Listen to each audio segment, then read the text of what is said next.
स्वागत है इस नई वीडियो में। मैं रोहित देसाई, को फाउंडर ऑफ जीवी एक्सपर्ट्स। इस वीडियो में हम डिस्कस करते हैं प्रैक्टिकल एलसी का चैलेंजेस क्या हो सकते हैं। एलसी के बारे में ऑलरेडी मैंने एक फुल फ्लैश वीडियो बनाया हुआ है, वो आपको डिस्क्रिप्शन में भी दे देता हूं या आइकॉन में भी दे देता हूं। मगर जब आप एलसी में काम करना चाहते हो, तो जब आप एलसी करना चाहते हो, अगर आपको कभी ऐसा डाउट आएगा सर एलसी इतना पेमेंट सिक्योर है क्या, देखो एलसी 100% सिक्योर है। आपका पैसे कहीं नहीं भागेंगे। अगर आपको एक प्रॉपर तरीके से एलसी मिला है तो वो एलसी कभी भी गड़बड़ नहीं हो सकता है, और वो भी लेजिट बैंक से मिला है। अगर कोई कॉर्पोरेट बैंक से है तो फिर कुछ नहीं बोल सकते, क्योंकि वो खुद ही बैंक उड़ सकता है। तो फिर आपको इतना ध्यान में रखना चाहिए। तो यहां पे आपको बेसिकली लेटर ऑफ क्रेडिट में क्या चीजें मैटर होती है। एक तो बैंक की सिक्योरिटी होती है, ऑलमोस्ट पैसा ही मामला है। अगर बैंक ने बोला मैंने एलसी दिया है तो एलसी का पैसा आने वाला गारंटी है। बट आपको ये देखना होगा कि भैया मैंने उसका कंडीशन मीट किया है कि नहीं किया। उसने जो जो डॉक्यूमेंटेशन एलसी में लिखा था वो सारे मैंने दिए हैं या नहीं दिए। अगर नहीं दिए तो आपके 100% पैसे फंस सकते हैं। 100% क्या 200% पैसे फंस सकते हैं। आपका डॉक्यूमेंट जब तक पूरा क्लियर नहीं होगा तब तक दिक्कत है। अभी देखो, एडवांस में बायर फंसेगा, क्रेडिट में आप फंसोगे, मगर ये मिड वाला रास्ता जो बोलते हैं ना, बीच वाला रास्ता, वो कौन सा है? वो एलसी है। यहां पे क्या होगा कि ना बायर फंसने वाला है ना सेलर फंसेगा। क्योंकि एक्सपोर्टर और इंपोर्टर को क्या होता है, इंपोर्टर बोलेगा यार मैंने पैसे दे दिए इसने माल नहीं भेजे, तो एक्सपोर्टर बोलेगा यार मैंने माल दे दिया इसने पैसे नहीं दिए, तो मैं क्या करूं।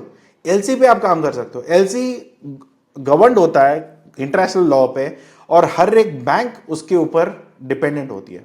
अभी ऐसा नहीं कि कोई बैंक नहीं बोलेगा नहीं नहीं हम एलसी इशू किया है मगर उसका पैसे हम नहीं देंगे, ऐसा हो ही नहीं सकता। ये सारी चीजें आपको कंप्लाई करके ही चलना पड़ेगा। एलसी के प्रोसेस में अगर एचडीएफसी को मैंने सिर्फ एग्जांपल के लिए लिया, कोई मेरा फेवरेटिज्म नहीं है, आप अपने अपने बैंक के हिसाब से आप चुन सकते हो। यहां पे आप देख सकते हो कि एलसी का प्रोसेस क्या होता है। अभी कुछ बैंक में क्या होता है, एलिजिबिलिटी चेक करनी होती है। अभी क्रेडिट कार्ड के लिए अप्लाई करते हो, क्रेडिट कार्ड इमीडिएटली नहीं देंगे, वो आपका सिबिल स्कोर चेक करेंगे, आपका क्रेडिट वर्दीनेस चेक करेंगे, आपका स्टेटमेंट मांगेंगे, आपका इनकम का प्रूफ मांगेंगे, आईटीआर मांगेंगे, कुछ तो मांगेंगे, राइट। तो ऐसे ही यहाँ पे क्या होता है, यहाँ के एलसी का मतलब लेटर ऑफ क्रेडिट है, उसमें भी क्या होता है काफी बैंक्स कोलैटरल नहीं मांगते हैं, वो एलसी आपके टर्नओवर पे भी दे देते हैं। तब क्या होता है, आईसी कोड चाहिए, केवाईसी आपका प्रॉपर्ली अपडेट होना चाहिए, आपका क्रेडिट लिमिट कितना है वो लोग बैंक वाले सोच के समझ के उसको सेट करते हैं। अगर एक बार सेट हो गया, उससे ज्यादा आपको एलसी चाहिए, मान के चलो 1 लाख या 2 लाख या 5 लाख या 10 लाख या 1 करोड़ का मैंने एलसी ले लिया।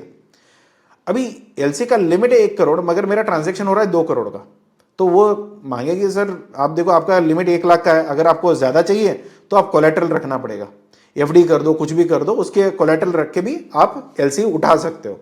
ऐसा नहीं है कि अगर, वरना क्या है, जितना एलसी बना रहे हो उतना पूरा कैश आप रखवा दो, वो भी चलेगा, मगर वो बैंक टू बैंक रहता है। कुछ बैंक टेढ़े मेढ़े अप्रोचेस करते हैं, मगर थोड़ा बहुत आप ढंग से बात करोगे तो काम हो जाएगा। अभी मैं ये कमेंट मैं दे नहीं पाऊंगा कि सारे बैंक को ये समझ होती है। मैंने काफी बैंक के बहुत बुरी हाल देखी है, उनके मैनेजर्स को खुद नहीं पता होता एलसी क्या होता है। तो भी ऐसे सिचुएशन में टायर 2 टायर 3 छोटे गांव हैं, वहां पे हो सकता है कि यार टेढ़े मेढ़े लोग मिल जाए और बैंक मैनेजर को ही नहीं पता एलसी क्या होता है, और उसने कहानी बनाना शुरू करे। कोई भी जबान की कीमत एक्सपोर्ट में नील है, मतलब शून्य। अगर किसी ने मुंह पे जबान पे कुछ बोला ना, नहीं सर ये नहीं, ये रूल ये है, भाई बता कहां पे लिखा है, बस यही चीज होती है। आप अगर उसको लिखित में कुछ मांगोगे ना, उसका साथ फूलने लग जाता है। अगर एक बंदे का साथ फुला दिया तो आप जैसा आप चाहते हो, जैसा आपका रूल्स है, उसके अकॉर्डिंगली वो बाइंडेड हो जाते हैं। काफी लोग कहानी बनाते हैं, बहुत सारे कहानी बनाते हैं। एक तो मैंने 2-3 कॉल्स तो मैंने खुद लिए हुए हैं, जो मेरे पार्टनर्स है, जूनियर्स है, स्टूडेंट्स हैं, ये बहुत बुरी हाल पे फंसते हैं। सर एलसी में ऐसा हो गया वैसा हो गया। तो जब उनके मैनेजर्स के साथ जब बात करते हैं ना, तो तब समझ में आता है वो मैनेजर को कुछ नहीं पता, वो कहानी बना रहा है, राइट। जब पता नहीं होता है तो पता नहीं है, अभी पता नहीं है बोलने में शर्म आती है, तो फिर वो कहानी बनाता है। अगर कहानी बनाते बनाते हमारे जैसे लोगों से फंस जाता है, तो फिर उनकी हाथ फूल जाती है कि भाई नहीं नहीं ऐसा नहीं है, अभी जो जिसका अकाउंट है उससे ही हम बात करेंगे, उससे ही तो बात करो, मगर एंड ऑफ द डे ये चीजें तो क्लियर आउट करो, वरना दिक्कत होगा, राइट। तो काफी लोगों को ऐसा होता है, लोग खेलते हैं आपके साथ। तो बिल्कुल ये वीडियो देखने के बाद और दूसरा एलसी का वीडियो देखने के बाद आपको कभी कंफ्यूज नहीं होना है। ये बाय रूल्स है, बाय पेपर है। अगर इसमें कोई भी गड़बड़ी आएगी सीधा जाओ HDFC के वेबसाइट पे और इनको पकड़ो यहाँ पे, ये सारे उनकी चार्जेस है, राइट।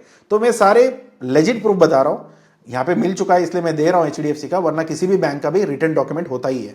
ऐसा नहीं कि कोई भी मनमानी से मैनेजर कोई भी चार्जेस डाल के लिख लेगा, राइट। तो यहाँ पे LC जब इशू हो जाती है, आपको क्या होगा, एक्सपोर्टर बैंक को इंफॉर्मेशन देनी होगी। अगर आप एक्सपोर्टर हो तो आपके बैंक में इंफॉर्मेशन आएगी, अगर आप इंपोर्टर हो तो किसी और के बैंक में आप इंफॉर्मेशन भेजोगे। तो जब ये LC इशूड सेंड हो जाता है बाय एक्सपोर्टर्स के बैंक में, वो भी वाया शिफ्ट कोड होता है।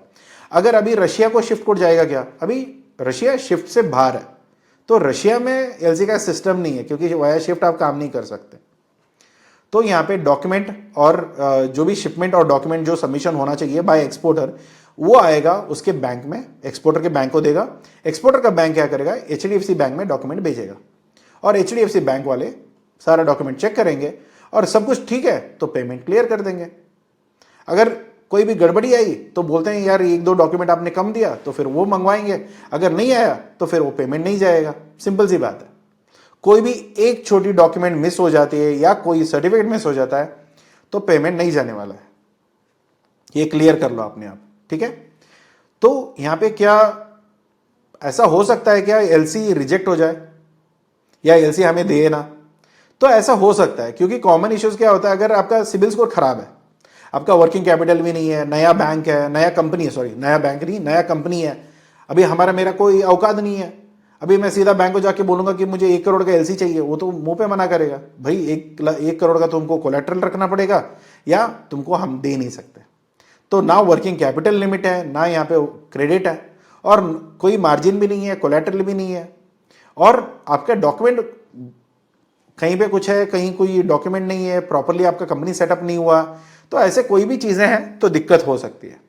और यहाँ पे कोई सैंक्शन का रिस्क है, क्योंकि कंप्लायंसेस में कोई दिक्कत आती है, या आपके बैंक के साथ आपका बुरा रिलेशन है, ये भी हो सकता है। रिलेशन मतलब ऐसा नहीं कि मामा का लड़का होना चाहिए, ऐसा कोई नहीं है, but end of the day क्या है, अगर एक बैंक के साथ अगर आपका ट्रांजैक्शन ठीक चल रहा है तो आपको बैंक सपोर्ट करेगा, क्योंकि उनके खाते में आपका पैसे पड़े हुए हैं, उनके खाते में आपके FDs है, सारा सब कुछ है। अगर है तो चलेगा, अगर नहीं है तो नहीं चलने वाला। अगर ऐसा कोई रेफ्यूज मतलब कोई रिजेक्ट करेगा आपको LC अप्लाई करने के बाद, तो क्या होता है, एक चीज है कि आपका अपना सिबिल स्कोर इंप्रूव करो या उनको कोलेटरल का ऑफर दो। अगर कोलेटरल देते हो तो उसको वैल्यूएट करेंगे, और वैल्यूएशन के ऊपर अगर ठीक ठाक निकल गया तो आपको LC आ जाता है। अगर कोलेटरल अंडर वैल्यू है तो फिर सेम वैल्यू पे लेके आओ या अबव द वैल्यू दो, वरना ये नहीं मिलने वाला। या कोई और बैंक या NBFC से आप पूछ सकते हो, मगर वहां पे भी इंटरेस्ट रेट थोड़ा, फीस वगैरह बहुत ज्यादा चला जाएगा, वो भी थोड़ा देख लो। यहाँ पे 100% मार्जिन बेस्ड LC मिलेगा, और यहाँ पे अगर आप देखोगे कोई भी अल्टरनेट टर्म अगर आप यूज कर सकते हो तो प्लीज यूज करिए। अगर आपको LC का दिक्कत आ रहा है, आपका औकात नहीं है, आपको कोलेटरल भी नहीं है, ना यहाँ पे क्रेडिट टर्म पे कर सकते हैं, तो कोई और पेमेंट टर्म पे आप देख लो। क्योंकि एंड ऑफ द डे अगर आप इंपोर्ट कर रहे हो, जहां तक मेरा दिमाग में ये है कि अगर आपका इरादा गलत नहीं है, आप माल मंगवाना चाहते हो, आप पैसे देना चाहते हो, तो आपको LC में कोई दिक्कत नहीं होना चाहिए, जहां तक मैं समझता हूं। अगर आपका इरादा गलत है, जैसे दुबई में काफी सारे लोगों के इरादे गलत है, तो बोलते हैं आप माल भेज दो, डॉक्यूमेंटेशन अगेंस्ट पेमेंट या डॉक्यूमेंटेशन अगेंस्ट एक्सेप्टेंस, बाद में हम लोग आपको पेमेंट देंगे या ओपन अकाउंट में देंगे, तो पैसा आएगा ही नहीं, तो पैसे बहुत बुरी हाल पे डूब जाएगा, तो फिर आपका बिजनेस खराब हो सकता है। काफी लोग बोलते हैं सर आप इतना नेगेटिव क्यों हो दुबई के बारे में। दुबई के बारे में नेगेटिव नहीं हो, दुबई बहुत अच्छी मार्केट है, मगर जो वहां पे इंडियंस बैठे हैं ना, हमारे लोग बैठे हैं ना वहां पे डील करने के लिए हमारे साथ, वो गलत है। वो लोग चाहते हैं हमारे पैसे से ही उनका धंधा चले, उनका कोई कैपिटल ना फंसे, हमारे पैसे से ही रोटेशन में डालते हैं, उसका मार्जिन निकालते हैं, अपना पैसा कमा रहे हैं और हमारे पैसे खा भी जाते हैं, उसका कोई दो राय नहीं है। फ्री जोन में कंपनी खोलो, फिर स्कैम करो और भाग जाओ। बहुत सारे केसेस ऐसे हैं। ये सिर्फ मेरे बारे में या किसी और के बारे में नहीं है, काफी सारे मेंटर्स जो एक्सपोर्ट इंपोर्ट बिजनेस सिखाते हैं, वो लोग भी इन ट्रैप में फंसते हैं और लोगों को फंसाते भी हैं। जो बच्चे बिजनेस सीखने आते हैं, जो बिजनेस ओनर्स है, सर मुझे बिजनेस सीखना है, मुझे कैसे करना है, इन चीजों में भी लोग फंसा देते हैं। कम से कम ECGC से भी अगर आप वेरीफाई कराते हो ना एक कंपनी का प्रोफाइल, तो भी आपको पता चल जाएगा ये कितना कंपनी पानी में है, कितना ऊपर है, राइट। तो ये काफी इंपॉर्टेंट होता है। अगर एक बार एलसी इशू हो जाता है, क्या उसको आप रुकवा सकते हो? नहीं, बिल्कुल नहीं रुकवा सकते हो अंडर यूसीपी 600, क्योंकि सारे बैंकों को रूल्स फॉलो करने हैं। अगर यहां पे कोई भी गड़बड़ी होती है, ऐसा कुछ नहीं कर सकता बैंक। अगर आपने एक बार इंपोर्ट कराया और उसने बैंक सब में एलसी इशू हो चुका है, अगर उसने सारे डॉक्यूमेंट प्रॉपरली आपके बैंक को दे दिया है, तो पेमेंट जाना ही चाहिए। ये सिर्फ आपकी जिम्मेदारी नहीं है, ये बैंक की जिम्मेदारी है। एलसी यहां पे इंडिपेंडेंट कॉन्ट्रैक्ट है। यहां पे कोई भी आपका सेल्स कॉन्ट्रैक्ट हो या आपके कोई भी डिस्क्रिपेंसी हो, उससे कुछ भी फर्क नहीं पड़ेगा। Bank must honour payment if documentation comply. अगर आपके डॉक्यूमेंटेशन सही है, आपके इंपोर्टर ने मतलब आपके एक्सपोर्टर ने अपने डॉक्यूमेंट्स ठीक से दिया है, तो आपका पेमेंट आना चाहिए। ये बैंक की जिम्मेदारी है। इससे आपके क्लाइंट का क्या लेना देना, उससे कोई मतलब नहीं है। अभी मैं इंपोर्टर हूं और आप एक्सपोर्टर हो, आपने सारा एक्सपोर्ट कर दिया और सारे डॉक्यूमेंट आप अपने बैंक को दे दिया, अपने बैंक मेरे बैंक को भेज दिया, तो ये मेरी बैंक की जिम्मेदारी है कि आपको पैसे दे देना। मेरे पास पैसे है, मैंने कोलेटरल दिया नहीं दिया, मेरे क्रेडिट लिमिट पे उन्होंने पैसे एक्स्ट्रा दिए थे, उससे कोई मतलब नहीं है। मेरे और मेरे बैंक के बीच में क्या संबंध है, उससे आपको एक पैसे का भी लेना देना नहीं है। आपको बैंक ने एलसी दिया ना, तो बैंक की जिम्मेदारी है आपको एलसी पे कर, मतलब जो भी पैसे देने हैं वो देने का। यहां पे कहीं पे भी डिस्टर्बेंस नहीं हो सकता है। इंपोर्टर मतलब मैं लीगली कोई भी पेमेंट स्टॉप नहीं कर सकता हूं। मैंने एलसी इशू करा दिया, आपने पेमेंट निकाल दिया, आपने डॉक्यूमेंट्स भी सारे दे दिए, कोई भी मेरा लीगल बाइंडिंग नहीं होता है कहां पे इसको पेमेंट रोक सकूं, कोई भी चांस नहीं है। तो आप इतना मान के चलो, अगर आप एक एक्सपोर्टर हो, आप ये सोच रहे हो कि सर मुझे जब एक्सपोर्ट करूंगा, अगर एलसी के अंदर मेरे पैसे फंस सकते हैं क्या? फंस सकते हैं जब आपने डॉक्यूमेंट्स पूरा नहीं किया। अगर आपने डॉक्यूमेंट पूरा किया है, कंप्लायंस पूरा फॉलो किया है, आपका पैसे कहीं पे भी नहीं रुकने वाला है, ये गारंटी है। राइट? ये कोई भी बैंक से भी आप पूछ सकते हो। ऐसा नहीं कि रोहित ने बोल दिया तो हो गया, नहीं, ये बैंक वाले बोलते हैं। आप जाके चेक कर लो, सर अभी मैं एलसी इशू करा देता हूं और जैसे वो डॉक्यूमेंट दे देगा, आप मैं एलसी कैंसिल कर देता हूं, ये चलेगा क्या? एक बार बैंक वालों को पूछ के देखो, वो आपको बता देंगे ठीक ढंग से। ठीक है? तो इसमें आप अपने आप को कैसे प्रोटेक्ट कर सकते हो? सर अभी एक बार मेरा अगर डॉक्यूमेंट आ गया, मेरे पैसे तो जाने वाले हैं ना, मुझे आज नहीं तो कल बैंक वालों को देना है, या कोलेटरल को वो मॉर्गेज कर लेंगे। तो दिक्कत ये है कि यहां पे जब भी आप एलसी यूज करते हो, उसमें स्ट्रिक्ट नॉर्म्स डालो कि ये सारी चीजें फॉलो होना चाहिए। अगर नहीं फॉलो हो रहा है, उसमें दिक्कत है, तो उनको बोल देना कि भैया यहां पे दिक्कत हो रहा है, ये टर्म ऐड करो। वरना क्या होगा कि क्वालिटी चेक नहीं हुआ, क्वांटिटी चेक नहीं हुआ, उसका कोई एश्योरेंस ही नहीं है, तो फिर आप बहुत बुरी हाल पे फंस सकते हो। जब एलसी पे आप डील करते हो, स्पेशली अफ्रीका से जो भी इंपोर्ट करोगे या एक्सपोर्ट करोगे, तो ध्यान में यही रखना है कि भैया अगर मेरा कहीं पे भी थोड़ा भी ऊपर नीचे हुआ तो मैं यहां पे रुक दूंगा। डॉक्यूमेंट इतना टाइट करो कि उनको इंस्पेक्शन करना ही पड़ेगा, क्वालिटी चेक करवाना ही पड़ेगा, क्वांटिटी चेक करवाना ही पड़ेगा। अगर उससे ज्यादा पैसे लग रहे हैं टेस्टिंग के लिए तो दो, क्योंकि आपका पूरा शिपमेंट यहां पे रुका हुआ है। वरना क्या होगा, नहीं सर ठीक है थोड़ा बहुत तो टेस्टिंग में थोड़ा तो चलता है, छोड़ दो, तो फिर आपका पैसा भी जाएगा, जो माल आएगा उसको पता नहीं आपको कौन सा माल मिलने वाला है। तो इतना आप ध्यान रखोगे। Required third party inspection certificate, ये भी लिखवा दो, क्योंकि एसजीएस या कोई और यूनिट, मैंने काफी सारे डिस्क्लोज किए हुए हैं दूसरे वीडियोस में, जाके पूरी प्लेलिस्ट चेक कर लीजिए, वहां पे सारा वीडियोस आपको मिल जाएगा। उसमें मैंने इंस्पेक्शन एजेंसीज के डिटेल्स भी दिए हुए हैं, वहां पे जाके चेक कर लीजिए। उन इंस्पेक्शन एजेंसी से आप इंस्पेक्शन कराओ और पूरी डिटेल वहां पे इकट्ठा करो, सो दैट आपको प्रोडक्ट में या क्वांटिटी में या क्वालिटी में आपने जो माल बोला हुआ है और जितने में बोला हुआ है वो माल आ रहा है या नहीं आ रहा है, ये चेक करवा लो। इसके बाद आता है एक्स्ट्रा शिपमेंट या पैकेजिंग इश्यूज, ये सारे क्लॉजेस इसमें नहीं होते हैं। अगर आपको डालना है वो आप डाल सकते हो। तो यहाँ पे स्टैंडर्ड चार्जेस क्या हो सकते हैं, ये देखो यहाँ पे एचडीएफसी का मैं सिर्फ रेफरेंस के लिए ले रहा हूं, कोई ऐसा नहीं है। आप यहाँ पे एलसी का क्या चार्जेस हो सकता है, शिफ्ट का चार्जेस क्या हो सकता है, हैंडलिंग का चार्जेस क्या हो सकता है, टोटल स्टैंडर्ड का क्या हो सकता है, ये सब चीजें आप देख सकते हो। ठीक है? इसमें दूसरा क्या होता है, ऑप्शनल या एक्स्ट्रा चार्जेस, डिस्क्रिपेंसी चार्जेस है, अमेंडमेंट चार्जेस है, कंफर्मेशन चार्जेस है, कोरियर चार्जेस है। दूसरा क्या होता है ना, आपको यहां पे लगता है चुना, जो हिडन चार्जेस में होता है ना, बैंक आपको वॉलेंटरली बोलेगा या बताएगा, मगर कम से कम ये आपकी जिम्मेदारी है, क्योंकि आपके जेब से पैसे जाने वाले। एक पुराने कहीं पे मैंने वीडियो देखा था, निर्मला सीतारामन को किसी इन्वेस्टर ने पूछ रहा था कि मैम आप तो स्लीपिंग पार्टनर बन गए हमारे, मतलब मेरे स्टॉक में डालूं, प्रॉफिट में बेचूं, लॉस में बेचूं, आपको तो पैसे कमाएगी एज ए गवर्नमेंट। आप निर्मला सीतारामन तो यहां पे पैसे कमा ही रहे, राइट। यहां पे भी एक्सपोर्ट इंपोर्ट बिजनेस में हमारा स्लीपिंग पार्टनर बैंक है। हमारा धंधा प्रॉफिट में जाए या लॉस में जाए, हम डूब जाए, कोई फर्क नहीं पड़ता, बैंक वाले अपने चार्ज काटेंगे। और पैसे तभी मिलते जब उनकी चार्जेस कटते हैं। ऐसा भी नहीं है कि हमारे हिसाब से पैसे मिलेंगे, अगर हमारा मन होगा तो उनको देंगे, नहीं, पैसा तो उन्हीं के पास है, वो खुद ही कटवा लेंगे अपना जो भी है, काट छाट के हमें दे देंगे, फिर बोलेंगे भैया आपका यहां पे कट गया, ये ले लो अपना जो भी बचा हुआ है। तो ये चीजें आपके साथ ना हो, ऐसे अगर आपको करना है तो पहले ही आप देख लेना क्या क्या हिडन चार्जेस यहां पे हो सकता है। एडवाइजिंग बैंक चार्जेस, कि इशूइंग बैंक कौन सी है, एडवाइजिंग बैंक है तो उसका चार्जेस देख लो। स्टैंप ड्यूटी क्या है, गवर्नमेंट फीस क्या है, फॉरेक्स का मार्जिन कितना उठा रहा है, पहले नहीं बोलते हैं। एलसी के टाइम पे बिल्कुल नहीं बोलते कि आपका एलसी का मार्कअप कितना है। कन्वर्शन टाइम पे बोलते हैं नहीं नहीं हमारा ना आज के टाइम पे क्या रेट चल रहा है। फॉर एग्जाम्पल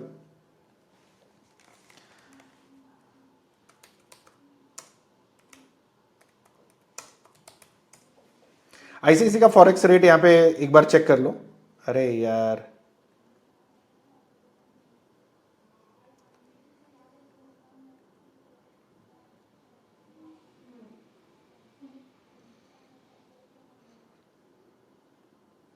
ठीक है, यहां पे आप देख सकते हो कि अगर बाइंग रेट है, बैंक खरीद रहा है, राइट, 83.63 आज का रेट। अगर वही बेचने जा रहे हो, मतलब आप खरीद रहे हो, डॉलर्स आपको इंपोर्ट कर रहे हो तो आपको डॉलर्स में किसी को पेमेंट करना है, तब आपको क्या होगा 87.14। ये दोनों के जो डिफरेंस है ना, ये कमाई होती है बैंक की। तो आप क्या करोगे कि भैया देखो यहां पे क्या है कि फॉरेक्स मार्जिन जितना ले रहे हो ना, वो मुझे पहले ही बताओ, क्योंकि ये कन्वर्शन हो सकता है, वो वैल्यूएशन ले लेता है, क्योंकि क्या रेट है आज का उसके ऊपर अच्छी रेट आप नेगोशिएट करोगे। क्योंकि अगर बैंक के ऊपर, अगर गूगल रेट पे भी आप देखते हो या एक्सी बोल के एक है, एक्सी.com, वहां पे भी जाके आप प्राइजेस चेक करो, और यहां पे रुपए के सामने, डॉलर के सामने आईएनआर कितना है, अगर आप डॉलर में डील कर रहे हो तो, राइट, तो ये प्राइस के ऊपर मिलना चाहिए। अगर कम से कम एक 10 पैसे ऊपर नीचे हो सकता है, उसको बोलते हैं बेस्ट रेट। 85.43 ऊपर नीचे हो सकता है, थोड़ा ऊपर भी हो सकता है। अगर आप हेजिंग वगैरह करते हो तो देख लेना, अगर ये नेगोशिएट करते हो तो बहुत अच्छी रेट मिलेगी। काफी लोग बैंक वाले ही बोलते हैं नहीं नहीं ये तो बेस्ट रेट है, हमसे इससे ज्यादा कोई नहीं देगा। देते हैं मार्केट में, जाके देखो 4-5 बैंक घूम के आओ, अच्छा वॉल्यूम है तो आपको बहुत अच्छी रेट मिल जाएगी। फॉरेक्स मार्जिन पहले ही क्लियर कर लेना, वरना बैंक यहां पे बहुत अच्छी तरीके से लूट लेगा। क्योंकि क्या है कि आपका पैसे तो उसके पास फंसे हुए हैं, अब एंड ऑफ द डे क्या कर सकते हो, कुछ भी तो नहीं। अभी एलसी का डिटेल्स आपने दे दिया, इसी बैंक से आपको काम करना है, आप इसकी बैंक के साथ फंस चुके हो।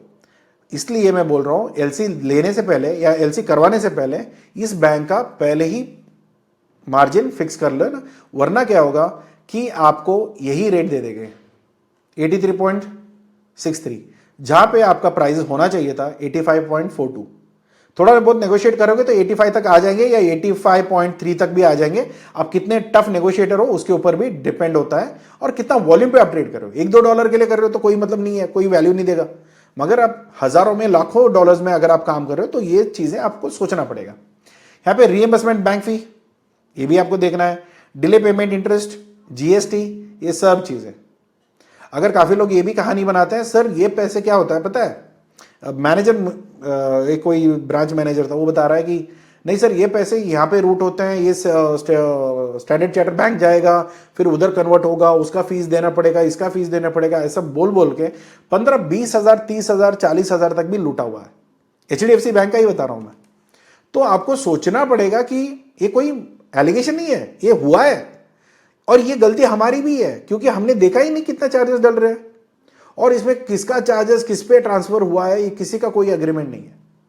तो ये चीजें आपको देखना पड़ेगा, तभी संभाल के आपको पैसे मैनेज करनी पड़ेगी, ठीक है।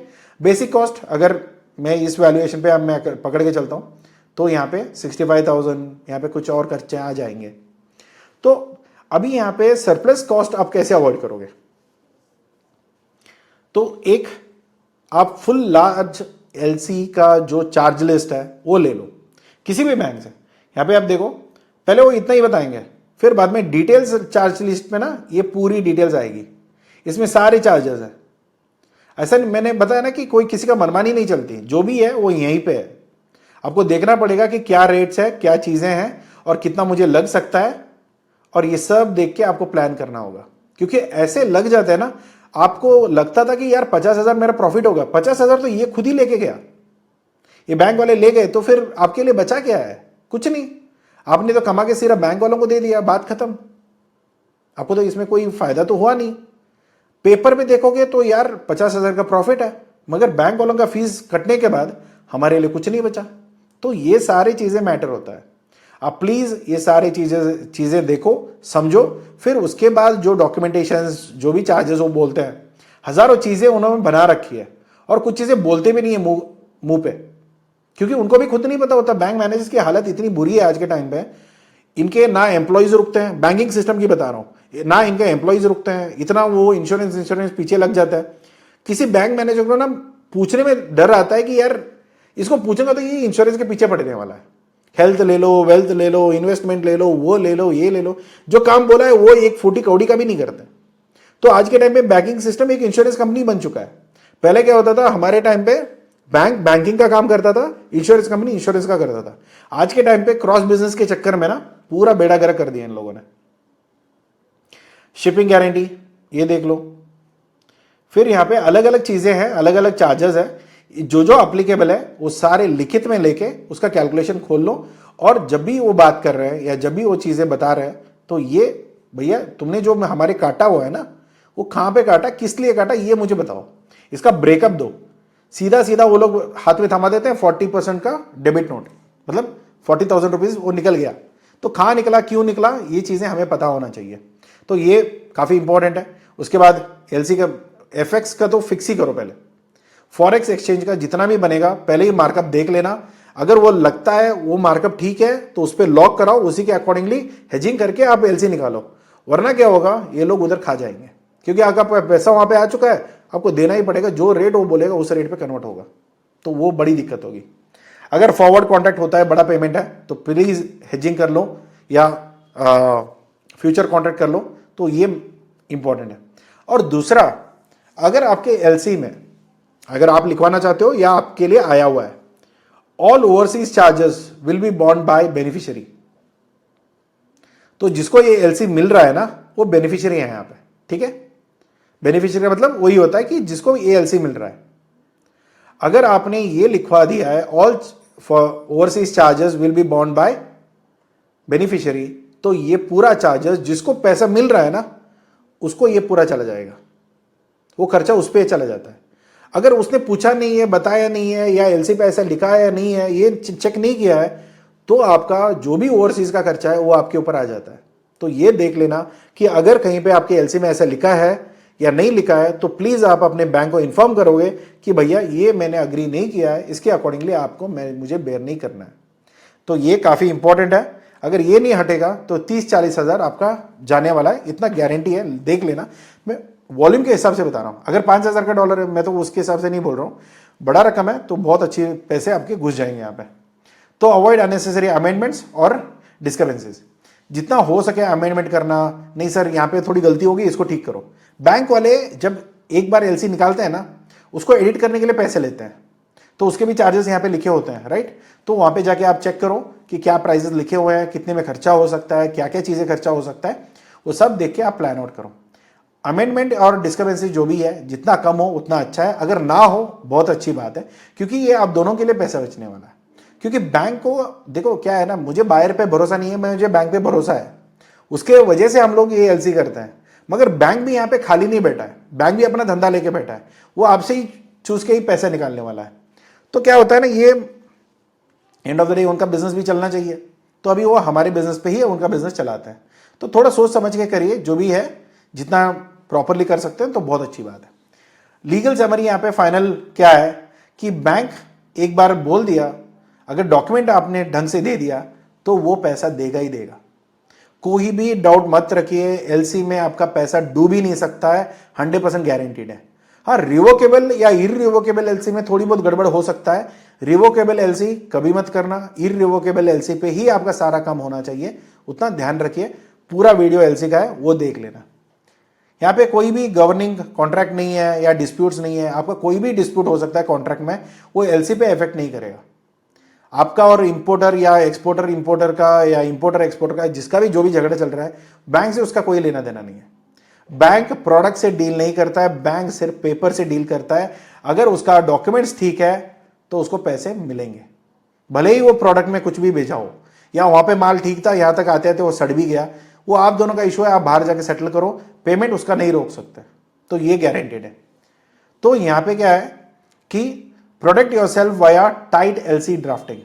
एलसी ड्राफ्टिंग में आपको जितना दिमाग डालना है उतना सारा डालो, जितना सारा खर्चा डाल सकते हो उतना सारा खर्चा डालो, और जो भी हो सकता है अपने आप को प्रोटेक्ट करो, सो दैट मेरी कहीं पे भी वहां पे गड़बड़ी नहीं हो सकती, उतना आप ध्यान रखोगे।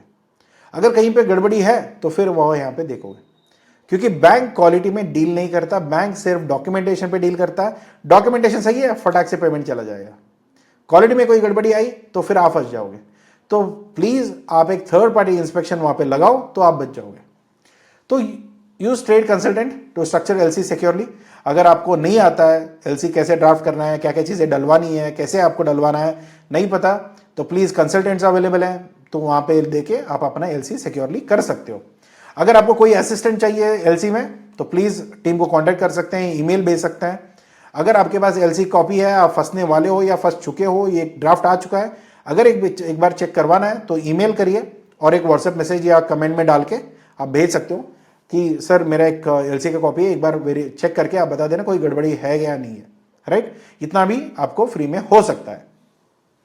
इसके अलावा इसमें और कोई सवाल है या और कोई डाउट है, क्योंकि ये सारे सवाल की जवाब जो आती है ना, ये सारी चीजें आपके कमेंट या मेरे टीम के साथ जब भी आपका कॉन्वर्सेशन होता है तभी हमें समझ में आता है कि लोगों को ये वाली तकलीफ है। जब तक आप कमेंट बॉक्स में नहीं बताओगे आपका तकलीफ क्या है और कंफ्यूजन क्या रह गई है, तो तब तक मैं उसका जवाब नहीं दे पाऊंगा। तो ये आपके लिए अच्छी है, अगर कोई है मेरा सवाल के जवाब देने वाला तो फिर आप बिल्कुल ले सकते हो, राइट। अगर आपको पेड कंसल्टेशन चाहिए तो ऑफिस नंबर पे कॉल करिए, वहां पे आपको पूरी सपोर्ट मिल जाएगी। यहाँ पे ऑफिस का नंबर है। तो कोई भी पेड सर्विस है, बायर फाइंडिंग हो, डेटा फाइंडिंग हो, या कंप्लायंसेस हो, लीगैलिटीज हो, मार्केट रिसर्च हो, रिपोर्ट्स हो, कुछ भी हो, तो फिर आप डायरेक्टली इस नंबर पे कॉल कर सकते हैं, बात कर सकते हैं। फ्री में कोई सर्विस चाहिए, हमारी कंपनी एनजीओ नहीं है, तो प्लीज कमेंट बॉक्स यूज करिए। यूट्यूब फ्री है, यूट्यूब में जो भी कमेंट्स आप डालोगे मैं खुद ही रेस्पॉन्ड करूंगा और जो भी आपका सवाल है उसमें क्लियर करूंगा। अगर उसके लिए डेडिकेटेड वीडियो बना सकता हूं तो बिल्कुल बना के पब्लिश कर दूंगा, ठीक है। मिलते हैं अगले वीडियो में। Thank you so much for watching this. अगर ये वीडियो पसंद आया तो प्लीज लाइक करिए, सब्सक्राइब करिए। अगर कोई सवाल है तो प्लीज कमेंट बॉक्स में छोड़िए। और एलसी का वीडियो आपको डिस्क्रिप्शन में दे देता हूं, अगर वो वीडियो आपने नहीं देखा है तो प्लीज वो वीडियो भी जाके देख लीजिए। मिलते हैं अगले वीडियो में। Thank you, bye bye.